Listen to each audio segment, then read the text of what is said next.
দেশের ফুটবল বসন্ত হয়ে এসেছে।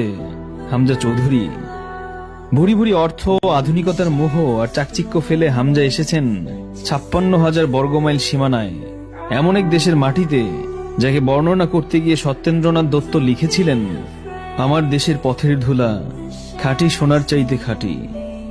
হামজা শুধু লাল সবুজের হয়ে প্রতিনিধিত্ব করতেই আসেনি, বরং তিনি এসেছেন এদেশের ফুটবলের নতুন দিগন্ত রচনা করতে।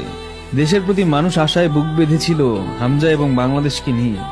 হামজা আসলেন, দেখলেন, খেললেন, তবে কাঙ্ক্ষিত জয়টা হয়তো নিয়ে আসতে না পারলেও ভারতের শিলংয়ের উত্তেজনা পাঠিয়েছিলেন বাংলাদেশের আকাশে। বিশ্বকাপ আসলে এদেশের মানুষ ঠিক যেভাবে বড় পর্দা, অত্যাধুনিক মিডিয়া ব্যবহার করে পছন্দের দলের খেলা উপভোগ করে, আজ বাংলাদেশের খেলাও মানুষ একইভাবে উপভোগ করেছে। বাংলাদেশের খেলা শেষ কবে এত জমকালো আয়োজনের মাধ্যমে দেখা হয়েছিল, এর উত্তর কেউ দিতে পারবে না। দেশের ফুটবল নিয়ে মানুষের এর আগে এত বড় পরিসরে কেউ ভেবেছে কিনা তাও সকলের অজানা। ধন্যবাদ হামজা চৌধুরী, আমাদের স্বপ্ন জয়ের তাড়না বাড়িয়ে দেওয়ার জন্য।